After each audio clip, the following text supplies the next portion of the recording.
नमस्कार। आदरणीय राष्ट्रपति जी, मंत्रिमंडल के मेरे सहयोगी रमेश पोखरियाल जी, संजय धोत्रे जी, इस सम्मेलन में भाग ले रहे सभी माननीय राज्यपाल, उपराज्यपाल सहित राज्यों के शिक्षा मंत्री, राष्ट्रीय शिक्षा नीति को आकार देने में मुख्य भूमिका निभाने वाले डॉक्टर कस्तूरीरंगन जी और उनकी टीम, अलग अलग विश्वविद्यालय के कुलपति, शिक्षाविद, देवियों और सज्जनों, सर्वप्रथम मैं माननीय राष्ट्रपति जी का आभार व्यक्त करता हूं। राष्ट्रीय शिक्षा नीति के संदर्भ में ये आयोजन बहुत ही प्रासंगिक है, बहुत महत्वपूर्ण है। शिक्षा जगत का सैकड़ों वर्षों का अनुभव एक साथ यहां एकत्रित है। मैं सभी का स्वागत करता हूं, अभिनंदन करता हूं। मान्यवर, देश की एस्पिरेशंस को पूरा करने का बहुत महत्वपूर्ण माध्यम शिक्षा नीति और शिक्षा व्यवस्था होती है। शिक्षा व्यवस्था की जिम्मेदारी से केंद्र सरकार, राज्य सरकार, स्थानीय निकाय सभी जुड़े होते हैं। लेकिन ये भी सही है कि शिक्षा नीति में सरकार, उसका दखल, उसका प्रभाव कम से कम होना चाहिए। शिक्षा नीति से जितना शिक्षक जुड़े होंगे, अभिभावक जुड़े होंगे, छात्र छात्राएं जुड़े होंगे, उतना ही उसकी प्रासंगिकता और व्यापकता दोनों ही बढ़ती है। राष्ट्रीय शिक्षा नीति पर 4-5 साल उसके पूर्व यह काम शुरू हुआ था। देश के लाखों लाख लोगों ने, शहर में रहने वाले लोगों ने, गांव में रहने वाले लोगों ने, शिक्षा क्षेत्र से जुड़े अनुभवी लोगों ने इसके लिए अपना फीडबैक दिया था, अपने सुझाव दिए थे। शिक्षा नीति का जो ड्राफ्ट तैयार हुआ था, उसके अलग अलग पॉइंट्स पर भी 2 लाख से अधिक लोगों ने अपने सुझाव दिए थे। यानी अभिभावक, छात्र छात्राएं, शिक्षाविद, शिक्षक, शिक्षा प्रबंधक, प्रोफेशनल्स, सभी ने इसके निर्माण में अपना योगदान दिया है। इतना गहरा, इतना व्यापक, इतना विविधताओं से भरा हुआ मंथन के बाद अब ये जो अमृत निकला है, इसलिए ही अब हर और राष्ट्रीय शिक्षा नीति का स्वागत हो रहा है। गांव में कोई शिक्षक हो या फिर बड़े बड़े शिक्षाविद, सबको राष्ट्रीय शिक्षा नीति अपनी शिक्षा नीति लग रही है।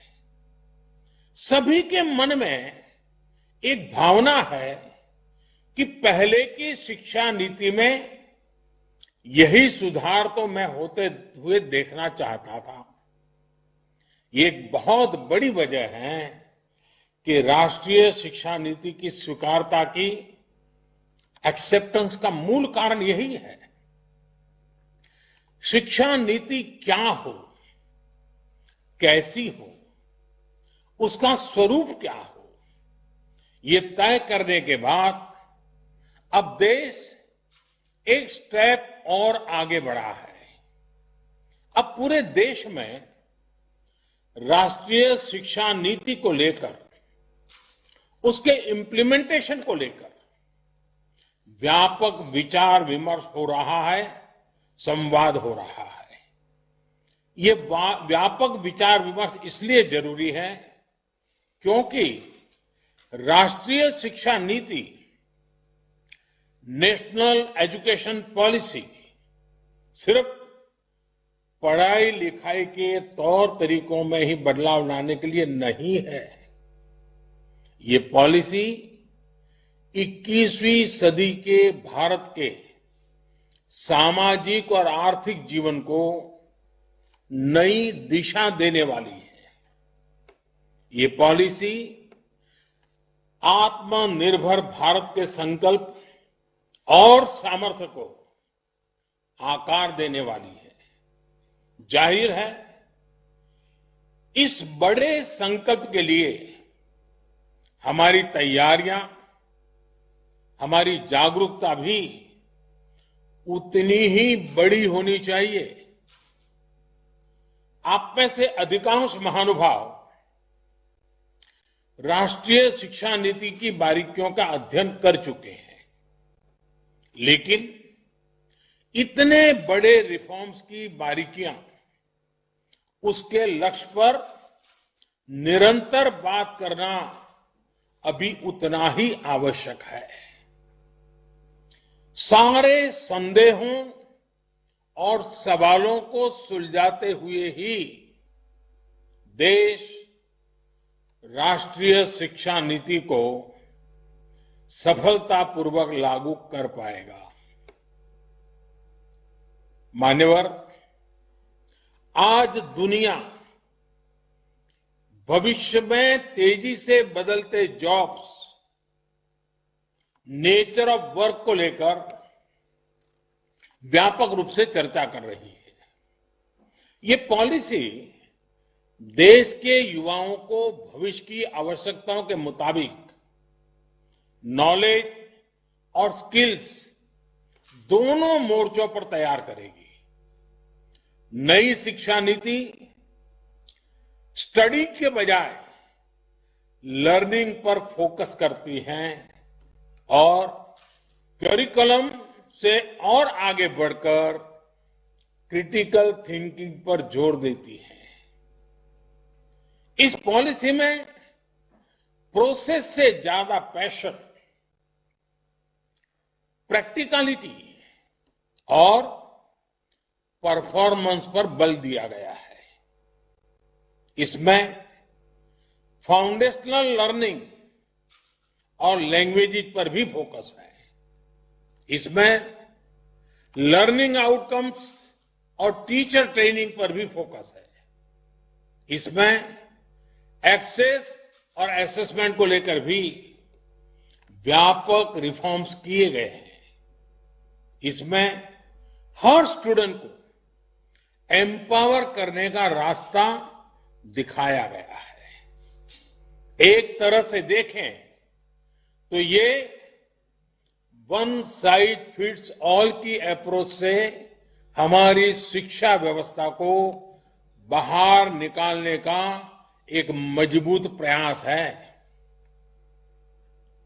और आप सभी जो दिग्गज भी ये महसूस करते हैं कि ये प्रयास असामान्य है, सामान्य नहीं है।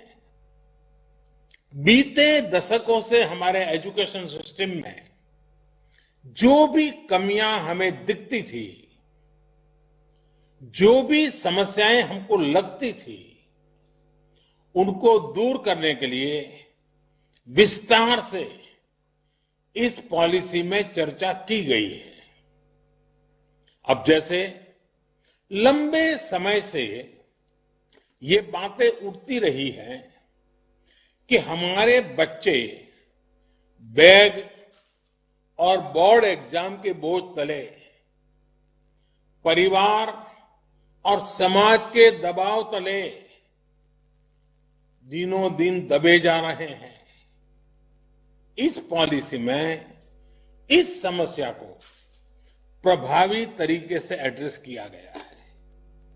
हमारे यहां तो कहा भी जाता है कि सा विद्याया विमुक्तये, यानी नॉलेज वही है जो हमारे माइंड को लिबरेट करे। जब फाउंडेशनल स्टेज पर ही बच्चों को उनके कल्चर, भाषा, परंपरा से जोड़ा जाएगा तो शिक्षा अपने आप ही प्रभावी होगी, सहज होगी और बाल मन उससे खुद को जुड़ा हुआ पाएगा। नेशनल एजुकेशन पॉलिसी में हमारे सही मायने में बिना दबाव के, बिना अभाव के और बिना प्रभाव के सीखने के लोकतांत्रिक मूल्यों को हमारी शिक्षा व्यवस्था का हिस्सा बनाया गया है। जैसे स्ट्रीम्स को लेकर जो बच्चों पर दबाव रहता था, वो अब हटा दिया गया है। अब हमारे युवा अपने इंटरेस्ट, अपने एप्टीट्यूड के हिसाब से पढ़ाई कर सकेंगे। वरना पहले होता यह था कि दबाव के कारण विद्यार्थी अपनी क्षमता के बाहर की कोई और ही स्ट्रीम चुन लेते थे और जब तक उनको रियलाइज होता था तब तक बहुत देर हो जाती थी। परिणाम यह होता था कि या तो विद्यार्थी थक हार कर ड्रॉप कर लेता था या फिर जैसे तैसे अपना गुजारा कर लेता था, समय बिताता था। इससे किस प्रकार की समस्याएं हमारे देश में पैदा होती रही हैं, ये कितनी समस्याओं की जड़ है, मैं समझता हूं मुझसे ज्यादा आप लोग जानते हैं, भली भांति जानते हैं। राष्ट्रीय शिक्षा नीति में ऐसी समस्याओं का समाधान तो है ही। एकेडमिक बैंक ऑफ क्रेडिट से भी छात्रों को बहुत लाभ होगा। मान्यवर, आत्मनिर्भर भारत बनाने के लिए युवाओं का स्किलफुल होना बहुत ही जरूरी है। छोटी उम्र से ही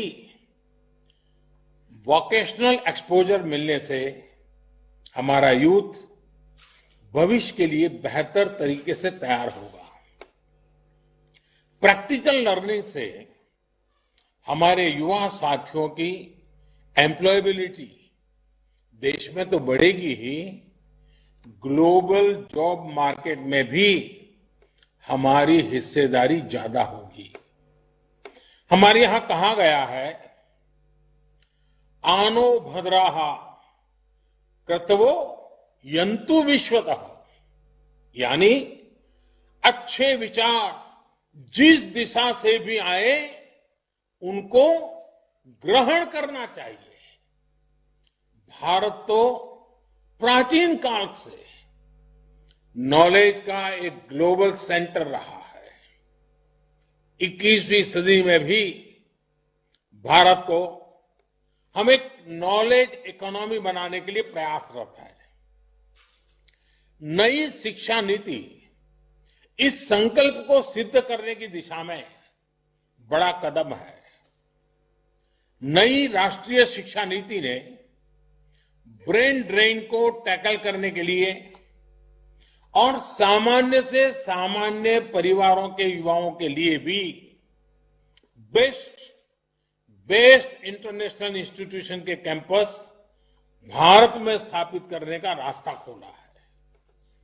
जब देश में ही अंतर्राष्ट्रीय स्तर के टॉप कैंपस आएंगे तो पढ़ाई के लिए बाहर जाने की प्रवृत्ति भी कम होगी और हमारे अपने यूनिवर्सिटीज, कॉलेज भी ज्यादा कॉम्पिटिटिव हो पाएंगे। इसका एक और पहलू ऑनलाइन एजुकेशन भी है, जिससे पढ़ाई लिखाई के लिए लोकल हो या इंटरनेशनल हर प्रकार की सीमाएं समाप्त हो जाती हैं। मानिए, जब किसी भी सिस्टम में इतने व्यापक बदलाव होते हैं, जब एक नई व्यवस्था बनाने की तरफ हम बढ़ते हैं, तो कुछ शंकाएं आशंकाएं स्वाभाविक ही है। माता पिता को लगता होगा कि अगर इतनी आजादी बच्चों को मिलेगी, अगर स्ट्रीम खत्म हो जाएगी, तो आगे कॉलेज में उनको दाखिला कैसे मिलेगा, उनके बच्चों को कैरियर का क्या होगा। प्रोफेसर्स टीचर्स के मन में सवाल होंगे कि वो खुद को इस बदलाव के लिए तैयार कैसे कर पाएंगे, इस प्रकार का पाठ्यक्रम कैसे मैनेज हो पाएगा। आप सभी के पास भी अनेक सवाल होंगे जिन पर आप चर्चा भी कर रहे हैं। ये सवाल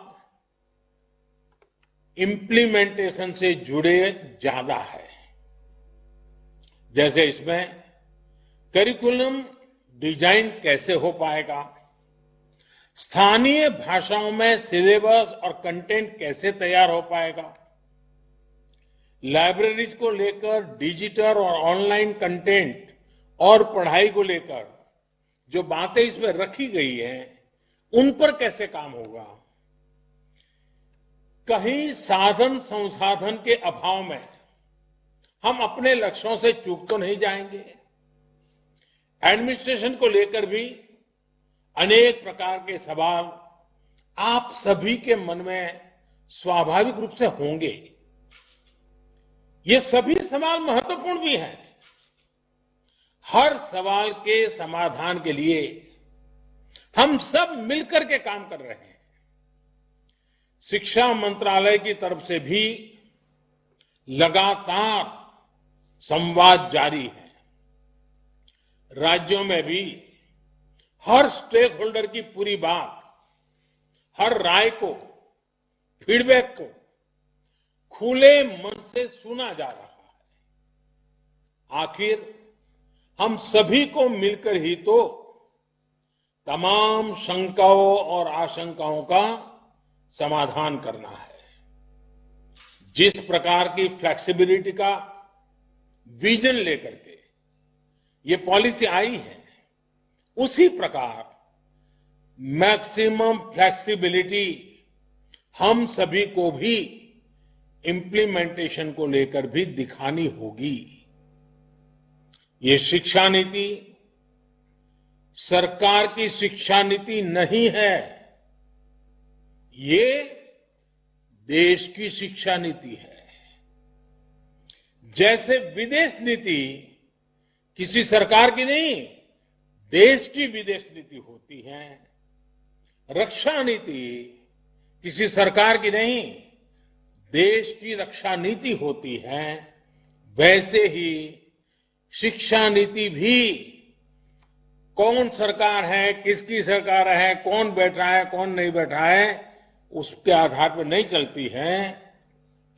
शिक्षा नीति देश की ही नीति होती है।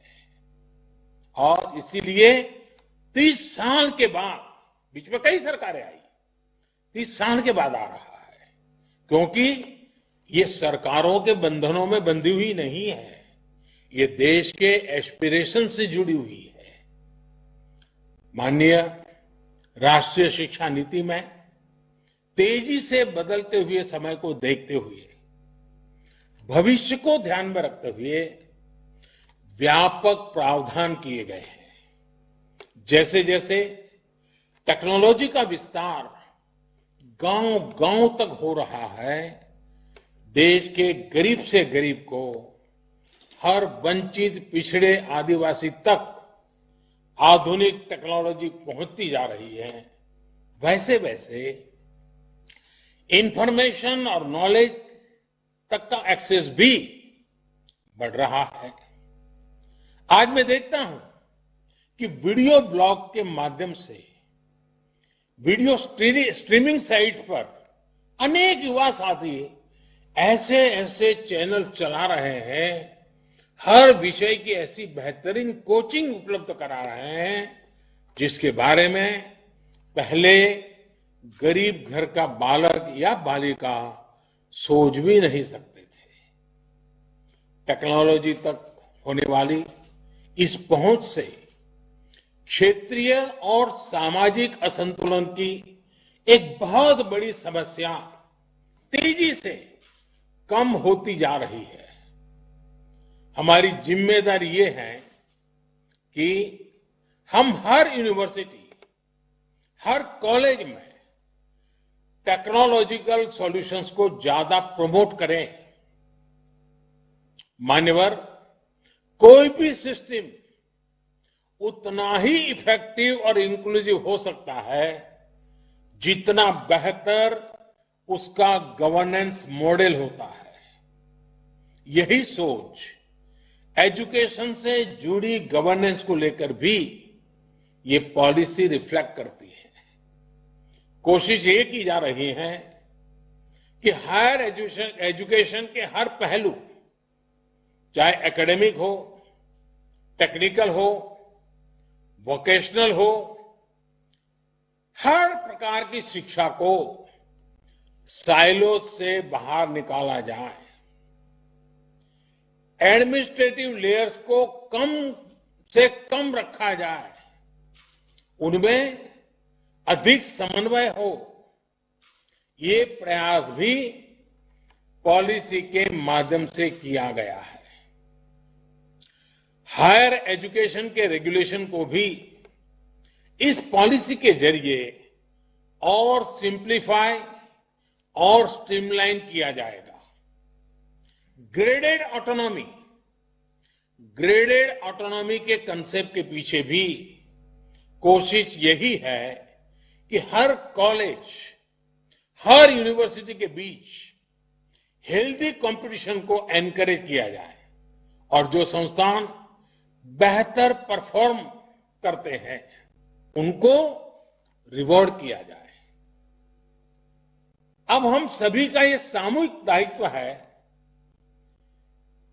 कि नेशनल एजुकेशन पॉलिसी 2020 एनईपी 2020 की इस भावना को हम लेटर एंड स्पिरिट से लागू कर सकें। मेरा आप सभी से विशेष आग्रह है कि 25 सितंबर से पहले अपने राज्यों, केंद्र शासित प्रदेशों की यूनिवर्सिटीज में ज्यादा से ज्यादा इस प्रकार के वर्चुअल कॉन्फ्रेंस आयोजित किए जाएं।